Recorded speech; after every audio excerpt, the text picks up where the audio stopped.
whole world is made up of matter. Matter is anything that occupies space and has mass. For example, the whole earth is made up of matter, or the universe is made up of matter. You are made up of matter. Your dog, everything is made up of matter. And matter, if you look at it, consists of atoms. Atoms can be made up of protons, can be made up of neutrons, can be made up of a lot of things. But just as we have matter, we also have the direct opposite of matter, and that is known as antimatter. And antimatter is very easy to come across. Not really easy to come across, but when you see it, you understand it. It means that, for example, if you have a proton, the direct opposite of a proton, as we have dark and light, black and white, the direct opposite of a proton is going to be an antiproton, or the direct opposite of an electron, okay, is going to be what we call a positron. Right? So we can effectively say that a positron is the antimatter of an electron. Why? Because the two have the same mass, right? If you put them on a scale, they are the same in all properties except their charge, right? Annihilation is a very, very important concept. That is where matter and antimatter interact, right? If matter and antimatter interact, what is going to happen? So if you have a proton and an antiproton meeting, what is going to happen? And this is very important because when a particle meets its antiparticle, they are both destroyed, right? They crash into each other, they're both destroyed, and their mass is converted into energy. And this is very, very important. So in as much as you have matter and you have antimatter, they meet, they form something completely new. And we see this beautiful thing in mathematics. For example, if you have x squared, right? X squared is equivalent to 9, right? X squared is equivalent to 9.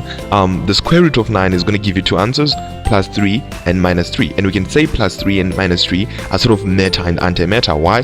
Because these two are of the same magnitude, same properties, but opposite signs. One is positive and the other one is negative. And if we make them meet, plus 3 minus 3, they annihilate and they give you 0, right? They effectively destroy each other and they just give you nothing in this case. So if you have an electron, if a positron, they collide and bump into each other, they're gonna form two photons. In this case, it's energy. Remember, a photon is a packet of energy. A photon just refers to a way in which energy can be carried. So you're going to form two gamma rays, one in that direction, one in that direction. They're going to move in exactly opposite directions to each other. Why? That is very, very important because their momentum, the total momentum being the product of their mass and velocities, must be 0.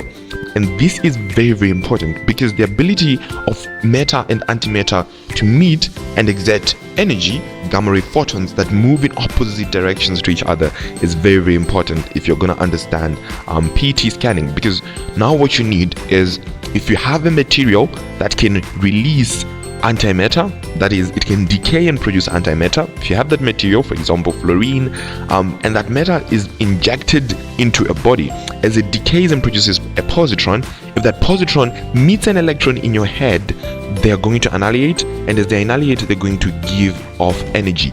And this is very, very important because in the process of giving off energy in the form of gamma ray photons that move directly opposite to each other, we can be able to detect where they met, right? And we're going to talk about it more in the process of PET. But the whole point of this video was to say, if you have matter, everything you see around you, there's an exact opposite that exists, antimatter. Same mass, but opposite charge.